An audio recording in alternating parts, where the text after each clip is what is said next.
वीरगढ़ का राजा राजा वीर अपने दरबार में अपनी पत्नी रानी मोहिनी के साथ बैठा हुआ था कि तभी वहां पर एक साधु आ पहुंचा। साधु को देखकर राजा वीर चौंकते हुए बोला, हम अपने राज्य के लगभग सभी साधुओं और संतों को जानते हैं, हमने आपको कभी नहीं देखा। कौन है आप? महाराज, मैं हिमालय की चोटी में हमेशा तपस्या में लीन रहता हूँ। मैं आपकी यहाँ पर सहायता करने के लिए आया हूँ, क्योंकि वो सहायता सारे संसार से जुड़ी हुई है। मैं आपकी बात का मतलब नहीं समझा।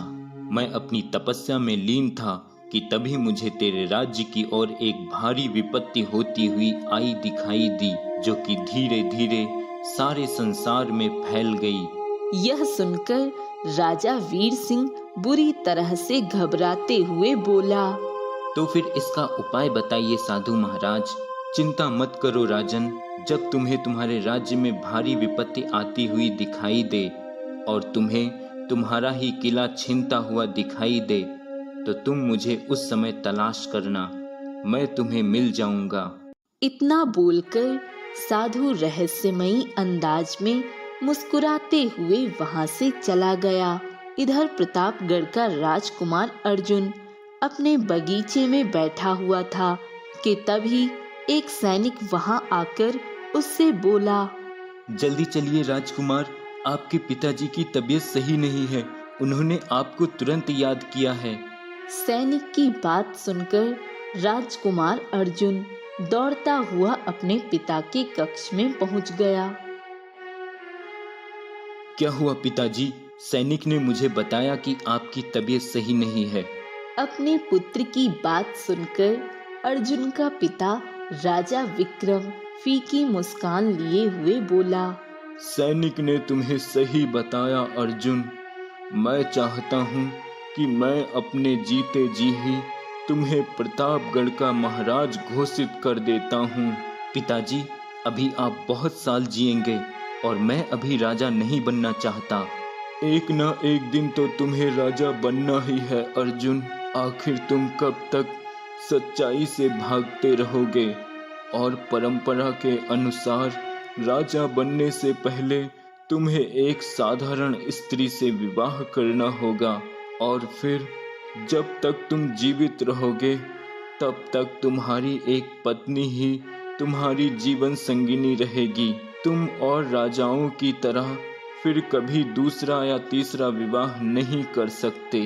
अपने पिता की बात सुनकर अर्जुन गहरी सोच में डूबता हुआ अपने पिता की ओर देखकर बोला, पिताजी, आखिर ये क्या रहस्य है?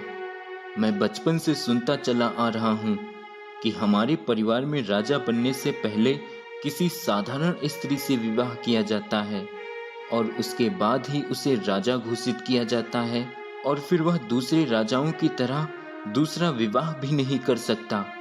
ऐसा क्यों? अपने पुत्र की बात सुनकर राजा विक्रम अर्जुन को बहुत ही गौर से देखते हुए रहस्यमयी अंदाज में बोले, श्राप से बचने के लिए।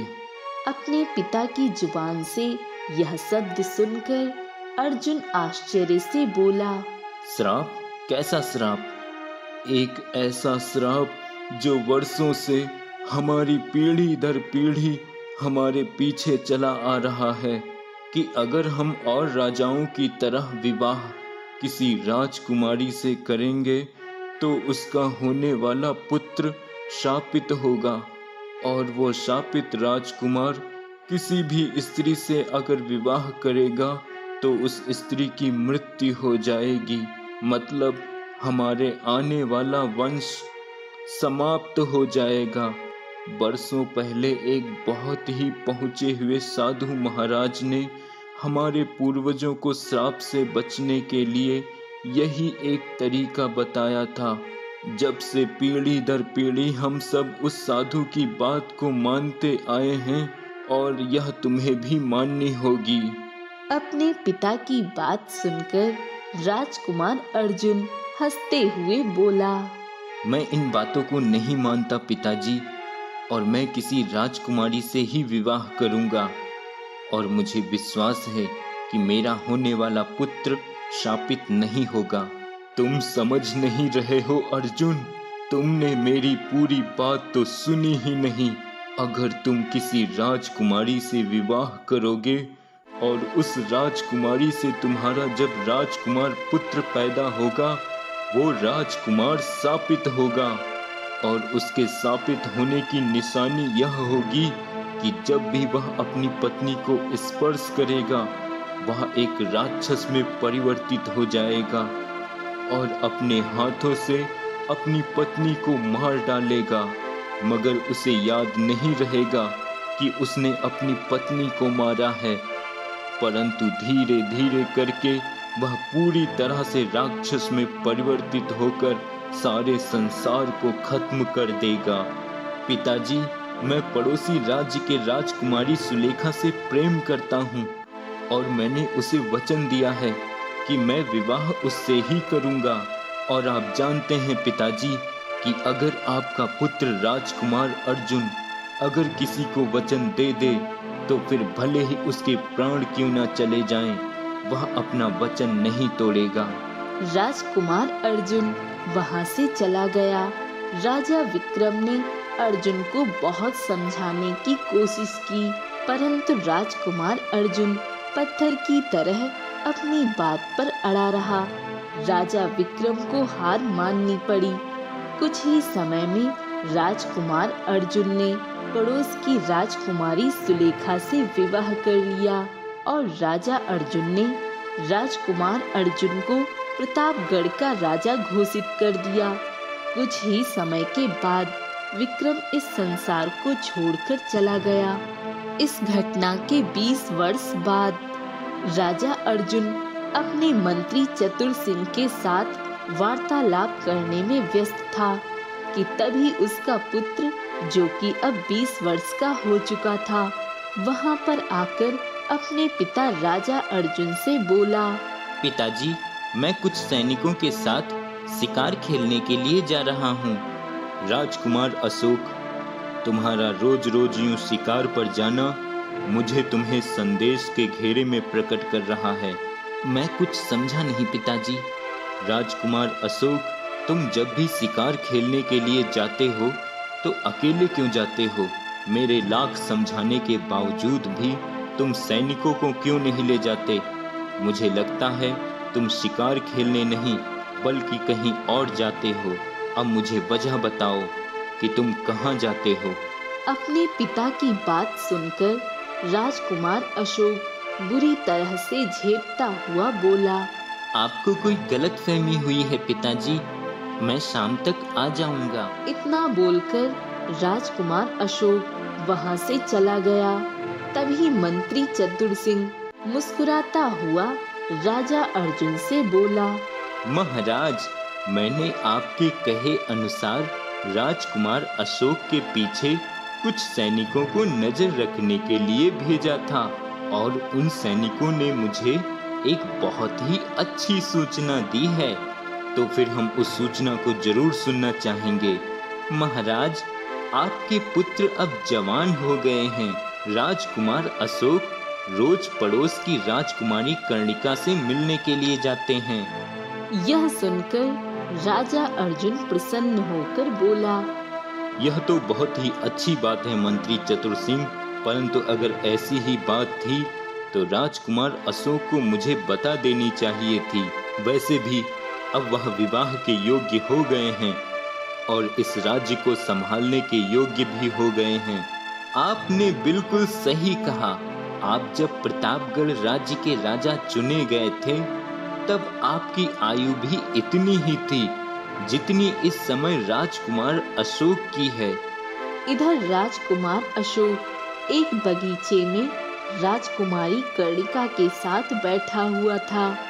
मुझे लगता है कि अब तुम्हें अपने पिता को मेरे पिता के पास मेरा हाथ मांगने के लिए भेज देना चाहिए। आखिर हम कब तक ऐसे ही छिप छिप कर मिलते रहेंगे? तुम मेरे पिता को नहीं जानती राजकुमारी। मेरे पिता ने अब तक पता लगा लिया होगा कि मैं कहाँ जाता हूँ। यह सुनकर राजकुमारी कर्णिका चौंकती हुई बोली, परंतु तुम तो बोल रहे थे कि तुम अपने पिता से बोलकर मुझसे मिलने के लिए आते हो। तुमने बिल्कुल सही कहा। मैं अपने पिता से शिकार करने को कहकर तुमसे मिलने के लिए आता हूँ, परंतु मेरे पिता बहुत चालाक हैं। वो आंख बंद करके किसी की बात पर भरोसा नहीं करते। उन्होंने अब तक सैनिकों को मेरे पीछे लगाकर यह पता लगा ही लिया होगा कि मैं शिकार करने नहीं बल्कि तुमसे मिलने के लिए आता हूँ। राजकुमार अशोक की बात सुनकर राजकुमारी कर्णिका मुस्कुराने लगी। कुछ देर बाद राजकुमार अशोक राजकुमारी से मिलने के बाद अपने घोड़े पर बैठकर कि तभी राजकुमार अशोक ने देखा कि एक भेड़िया झाड़ियों में छिपा हुआ एक सुंदर हिरनी को खा जाने वाली नजरों से देख रहा था। यह देखकर राजकुमार अशोक का हृदय पिघल गया और वह अपने आप से बोला, अगर मैंने इस हिरनी की जान नहीं बचाई तो यह भेड़िया बेचारी इस हिरनी को मार देगा और इस हिरनी के बच्चे यही समझेंगे कि उसकी माँ उनके लिए खाना लेने गई है। मुझे कैसे भी करके इस हिरनी को बचाना होगा। इतना बोलकर राजकुमार अशोक ने अपना धनुष निकाल लिया और उस पर तीर चढ़ा दिया और बड़ी ही फुर्ती से उसने तीर से सीधे भेड़िए पर वार कर दिया। भेड़िया एक चीख के साथ वहीं पर शांत हो गया। यह देखकर हिरनी बहुत गौर से राजकुमार अशोक को देखने लगी। हिरनी को अपनी ओर देखता देख राजकुमार अशोक आश्चर्य से बोला, अजीब बात है, भेड़िए की चीख सुनकर हिरनी को भाग जाना चाहिए था, मगर यह तो मुझे ऐसे गौर से देख रही है मानो कि हिरनी नहीं बल्कि कोई स्त्री हो, मतलब मनुष्य। यह कोई आम हिरनी नहीं हो सकती। तभी वो हिरनी एक स्त्री की आवाज में राजकुमार अशोक की ओर देखकर बोली, तुम वाकई बहुत दयालु हो राजकुमार अशोक, तुमने मेरी जान बचाई। अगर तुम मेरी जान ना बचाते तो मैं तुम्हें वह रहस्य कभी ना बताती जो कुछ समय बाद तुम्हारा जीवन बदल देगा। तुम तो एक हिरनी हो, फिर तुम मनुष्य की आवाज में कैसे बात कर सकती हो? मैं कोई साधारण हिरनी नहीं हूँ, बल्कि मैं एक मायावी हिरनी हूँ। मैं कहाँ से आई हूँ और कहाँ जाऊँगी यह जानना तुम्हारे लिए जरूरी नहीं है। तुम्हारे लिए जानना जरूरी यह है राजकुमार अशोक कि तुम एक श्रापित राजकुमार हो। श्रापित राजकुमार? तुम कहना क्या चाहती हो? मेरी बात ध्यान से सुनो। मैं जानती हूँ कि तुम श्रापित हो, मगर तुम इस बात को नहीं जानते। जब तुम्हारा विवाह होगा और तुम अपनी पत्नी को स्पर्श करोगे, तुम उसी समय एक राक्षस में परिवर्तित हो जाओगे और अपनी पत्नी की अपने ही हाथों से हत्या कर दोगे। परंतु राजकुमार अशोक, तुम्हें याद भी नहीं रहेगा कि तुमने अपने ही हाथों से अपनी पत्नी की हत्या की है, लेकिन उसमें तुम्हारा कोई दोष नहीं होगा, क्योंकि तुम जिस समय अपनी पत्नी की हत्या करोगे तुम अपने होश में नहीं होगे, परंतु बाद में धीरे धीरे तुम्हें एहसास होगा कि तुम शापित हो। तुम्हारे खानदान पर लगा हुआ श्राप का रहस्य वीरगढ़ के किले में छुपा हुआ है। इस बात को हमेशा याद रखना, परंतु तुम मेरे बताए हुए रहस्य को तुम अपने महल में जाते ही भूल जाओगे, क्योंकि तुम भयानक श्राप की चपेट में हो। परंतु तुम चिंता मत करो, अगर तुम भूल भी गए फिर भी मैं तुम्हारी सहायता अवश्य करूंगी, क्योंकि तुमने मेरा जीवन बचाया है।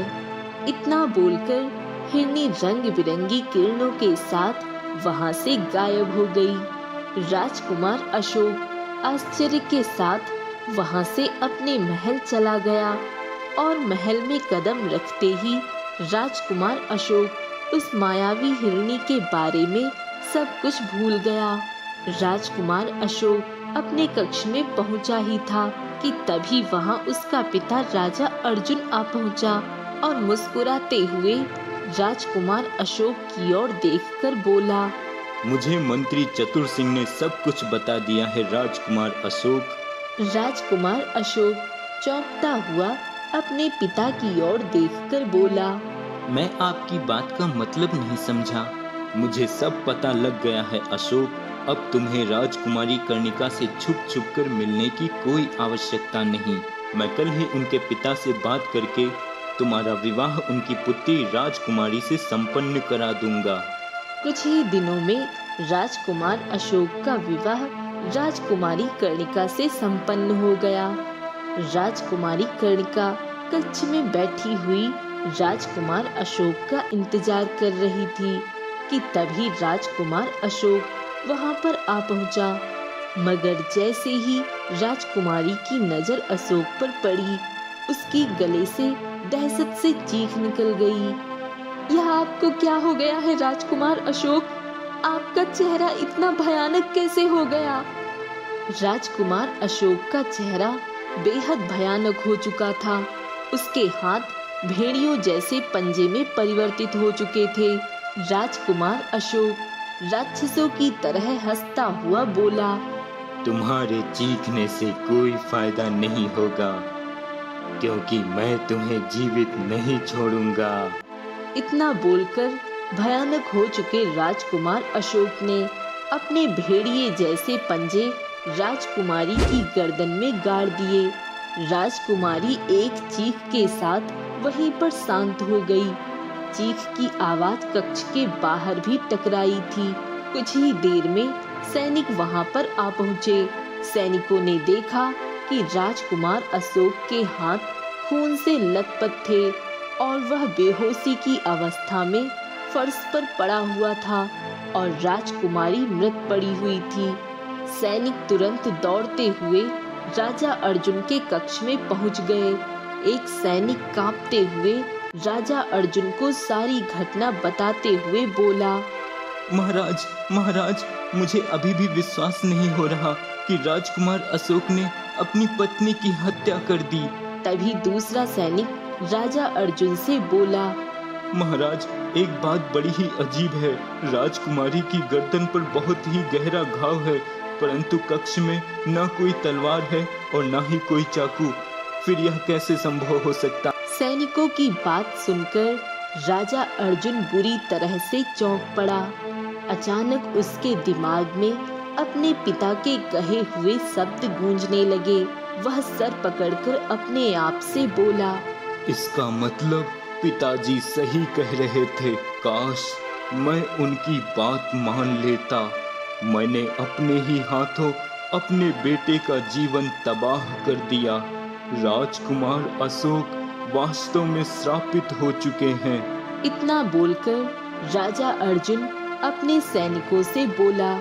जाओ, राजकुमार के उठने से पहले राजकुमारी का अंतिम संस्कार कर दो। सैनिकों ने वैसा ही किया। कुछ समय बाद जब राजकुमार अशोक को होश आया तो उसने अपने सामने अपने पिता राजा अर्जुन को पाया। क्या हुआ पिताजी? आप मेरे कक्ष में क्या कर रहे हैं? मेरी पत्नी कहाँ है? राजा अर्जुन राजकुमार अशोक को सारी घटना बताते हुए बोला। मुझसे बहुत बड़ी भूल हो गई राजकुमार।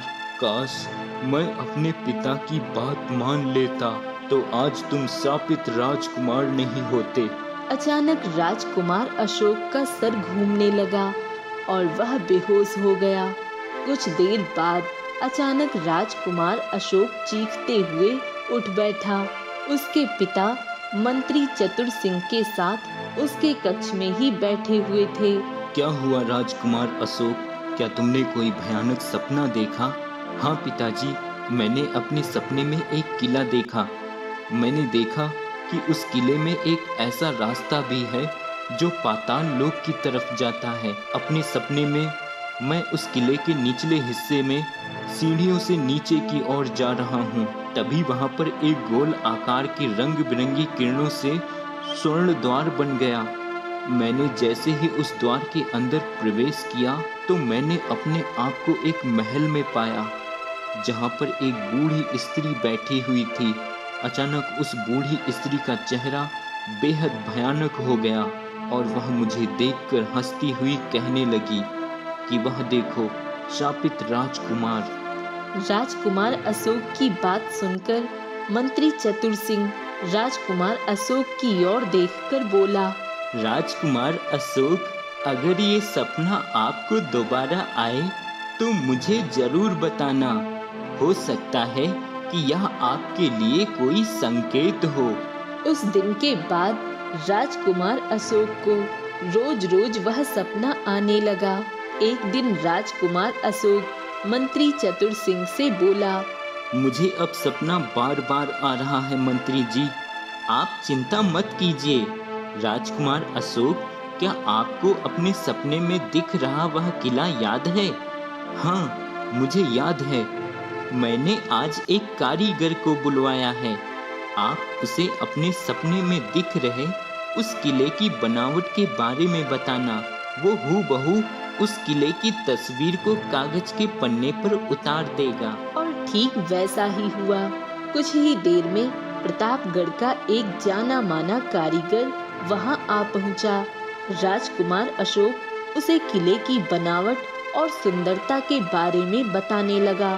उस कारीगर ने एक कागज का टुकड़ा राजकुमार अशोक को पकड़ा दिया।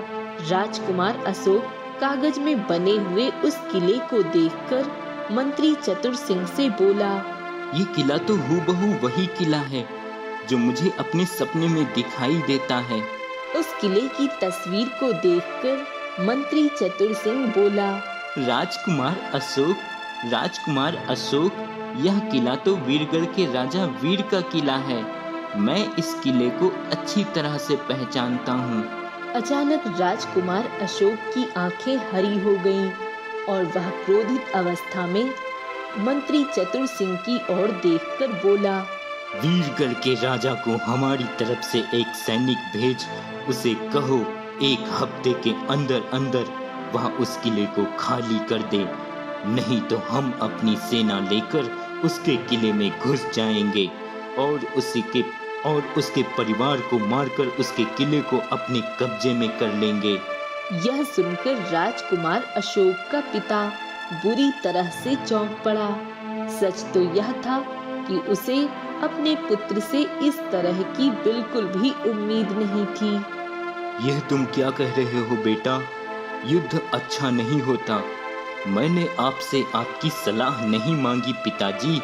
मैं जो बोल रहा हूँ उसे करिए। मत भूलो राजकुमार अशोक कि मैं तुम्हारा पिता हूँ और अभी भी प्रतापगढ़ का राजा हूँ। तभी राजकुमार अशोक कुटिल मुस्कान लिए हुए अपने पिता की ओर देखकर क्रोधित अवस्था में बोला, और आपको हटाना मेरे लिए दाएं हाथ का खेल है। इतना बोलकर राजकुमार अशोक गुस्से से पैर पटकता हुआ वहां से चला गया। तभी मंत्री चतुर सिंह राजा अर्जुन से बोला, महाराज, राजकुमार जो कह रहे हैं उसे करिए। मुझे लगता है कि उनके ऊपर अब श्राप हावी होने लगा है, वरना मैं राजकुमार को अच्छी तरह से जानता हूँ। वह तो दयालु हैं। तुम सही कह रहे हो। अब मुझे वह सब कुछ समझ आ रहा है। पिताजी ने कहा था कि जैसे ही श्रापित राजकुमार अपनी पहली पत्नी को स्पर्श करेगा, वह राक्षस के रूप में आकर अपनी पत्नी को मार देगा। शायद वही राक्षस राजकुमार के ऊपर धीरे धीरे हावी होने लगेगा। कुछ ही देर में एक सैनिक वीरगढ़ के राजा वीर के सामने खड़ा हुआ था। राजा वीर, जो कि अब बूढ़ा हो चुका था, उसके बगल में उसकी पुत्री राजकुमारी सुकन्या बैठी हुई थी। राजकुमार अशोक का सैनिक राजा वीर सिंह की ओर देखकर बोला, प्रतापगढ़ के राजकुमार अशोक का आदेश है कि राजा वीर सिंह अपने परिवार सहित इस किले को खाली कर दें। अगर उन्होंने उनका आदेश मानने से इनकार किया तो वह अपनी सेना लेकर उनके राज्य में तबाही मचा देंगे और जो भी मिलेगा उसे खत्म कर देंगे। यह सुनकर राजा वीर सिंह गुस्से से सैनिक से कुछ कहने ही वाला था कि तभी उसका मंत्री भैरव सिंह सैनिक से बोला, हम इस बारे में सोच विचार करने के बाद इस बात का जवाब देंगे। तब तक मैं आपके ठहरने के लिए अतिथि का कमरा तैयार करवा देता हूँ। सैनिक वहां से चला गया। राजा वीर सिंह अपने मंत्री से बोला, ये तुमने क्या कहा? हम उसे जवाब देना चाहते थे। महाराज, आप शायद राजकुमार अशोक के पिता अर्जुन को नहीं जानते। उनके पास हमारे सेना से बहुत अधिक सेना है और हमारे योद्धाओं से अधिक बलशाली योद्धा हैं। अगर वह हमारे राज्य में घुस आए तो तबाही मचा देंगे और आप चाहकर भी उनसे जीत नहीं पाएंगे। यह सुनकर राजा वीर सिंह बुरी तरह से चिंतित हो गया। अचानक उसकी पत्नी रानी मोहिनी वहां आकर बोली, लगता है 20 वर्ष पहले साधु महाराज ने इस राज्य की तबाही की जो भविष्यवाणी की थी वो सच होने वाली है। यह सुनकर राजा वीर सिंह बुरी तरह से चौंक पड़ा और रानी मोहिनी से बोला, तुम बिल्कुल सही कह रही हो। मुझे याद है कि उस समय साधु महाराज ने कहा था कि बहुत जल्द मेरे राज्य में भारी विपत्ति आने वाली है और यह भारी विपत्ति का ही संकेत है। उन्होंने यह भी कहा था कि तुम उन्हें तलाश करोगे। मुझे लगता है कि वह समय आ चुका है। राजा वीर सिंह पागलों की तरह साधु को तलाश करने लगा। कुछ घंटे जंगलों की खाक छानने के बाद अचानक राजा वीर सिंह को वो साधु एक वृक्ष के नीचे बैठे हुए दिखाई दिए। राजा वीर सिंह तुरंत वहां पहुंचकर सारी घटना बताते हुए साधु से बोला, यह मेरे राज्य में भारी विपत्ति के संकेत हैं साधु महाराज, चलो मेरे साथ। साधु राजा वीर सिंह के साथ तुरंत महल में आ गए और राजा वीर सिंह की ओर देखकर बोले, राजकुमार अशोक को उसके पिता सहित अपने महल में आमंत्रित करो। वीर सिंह ने ठीक वैसे ही किया। अगले दिन राजकुमार अशोक अपने पिता के साथ राजा वीर सिंह के साथ महल में खड़ा हुआ था। राजकुमार अशोक मुस्कुराता हुआ बोला, मुझे विश्वास नहीं हो रहा वीर सिंह कि तुमने बगैर युद्ध लड़े हार मान ली, लेकिन तुमने अच्छा फैसला किया, क्योंकि अगर तुम मुझसे युद्ध लड़ते तो तुम्हारी हार निश्चित थी। तभी वहां पर साधु आ पहुंचा और राजकुमार अशोक की ओर देखकर गौर से देखता हुआ बोला, राजकुमार अशोक, मैं जानता हूँ कि तुम दयालु हो और इस समय यह शब्द तुम्हारे नहीं बल्कि तुम्हारे अंदर छुपे हुए उस श्राप के हैं। वो श्राप धीरे धीरे करके तुम्हारे अंदर एक राक्षस में परिवर्तित होता जा रहा है। इतना बोलकर साधु ने अपनी झोली से सिंदूर निकालकर राजकुमार अशोक के ऊपर फेंक दिया। अचानक राजकुमार अशोक को ऐसा महसूस हुआ मानो वह नींद से जागा हो। यह मैं कहाँ हूँ? मैं तो अपने महल में था, चलो मेरे साथ। साधु राजकुमार अशोक, राजा अर्जुन और राजा वीर को उसके महल के निचले हिस्से की ओर ले गया। महल के निचले हिस्से को देखकर राजकुमार अशोक आश्चर्य से बोला, यह तो वही है जो मैं अपने सपने में देखा करता था। राजकुमार अशोक ने इतना कहा ही था कि तभी रंग बिरंगी किरणों के साथ वहां पर एक गोल द्वार प्रकट हो गया। साधु उन सब की ओर देखकर बोला, हम सबको इस स्वर्ण द्वार के अंदर की ओर प्रवेश करना होगा। और सब ने ठीक ऐसा ही किया। कुछ देर में वह एक महल में खड़े हुए थे, जहां पर एक बूढ़ी औरत गुस्से से उस साधु की ओर देख रही थी। तुझे क्या लगता है साधु कि तू मेरे दिए हुए श्राप को इतनी आसानी से खत्म कर देगा? मैं जानता हूँ कि तू पाताल लोक की एक राक्षसी है। वर्षों पहले तेरी पुत्री राजकुमार अशोक के पूर्वजों में से राजा सिंघम से प्रेम कर बैठी थी, मगर राजा सिंघम जानता था कि वह पाताल लोक की एक राक्षसी है, इसलिए उसने उसकी तलवार से हत्या कर दी। और तूने अपनी पुत्री की हत्या का बदला लेने के लिए अपने काले जादू की शक्ति के जोर पर श्राप दे दिया, जिसका खामियाजा राजा सिंघम की आने वाली पीढ़ियों तक को भुगतना पड़ा। परंतु अब समय आ गया है तेरे श्राप का अंत करने का। यह सुनकर बूढ़ी औरत क्रोधित अवस्था में बोली, मूर्ख साधु, मैंने राजकुमार अशोक के पूर्वजों को श्राप दिया, परंतु वह मुझसे ज्यादा चतुर निकले। उन्होंने मेरे दिए हुए श्राप का तोड़ एक साधु से पूछा, जो कि वह जानता था जब तक उसके पूर्वज साधारण स्त्री से विवाह करते आए थे। मगर अर्जुन ने अपने पिता की बात नहीं मानी और बदले में उसका पुत्र राजकुमार अशोक श्रापित हो गया। अब यह धीरे धीरे राक्षस में परिवर्तित हो जाएगा और पृथ्वीवासी के सारे इंसानों को खत्म कर देगा। वर्षों बाद मुझे यह दिन देखने को मिला है। मैं इतनी आसानी से हार नहीं मानूंगी। तभी साधु राजकुमार अशोक की ओर देखकर बोले, तुम्हें अपने राक्षसी रूप में आना होगा, क्योंकि तुम ही इस बूढ़ी औरत को समाप्त कर सकते हो। इतना बोलकर साधु ने एक अपनी झोली से सिंदूर निकालकर राजकुमार अशोक के ऊपर फेंक दिया। अचानक राजकुमार अशोक राक्षस के रूप में आ गया और उसने बूढ़ी औरत पर हमला कर दिया। हमला करते ही उस बूढ़ी औरत के शरीर में आग लग गई, वह जलकर राख हो गई। तभी वहां पर वही हिरणी प्रकट हो गई और राजकुमार अशोक की ओर देखकर बोली, कुछ याद आया राजकुमार? हाँ, मुझे याद आया। तुम मुझे जंगल में मिली थी और तुमने मुझे चेतावनी की थी, परंतु मुझे तुम्हारे बारे में ध्यान ही नहीं रहा। क्योंकि तुम शापित थे और मैंने तुमसे कहा था कि तुम सब कुछ भूल जाओगे, परंतु मैं तुम्हारी फिर भी सहायता करूंगी। सपने में ही इस किले को तुम्हें दिखाती थी। मैं जानती थी कि एक दिन तुम यहाँ पर जरूर आओगे।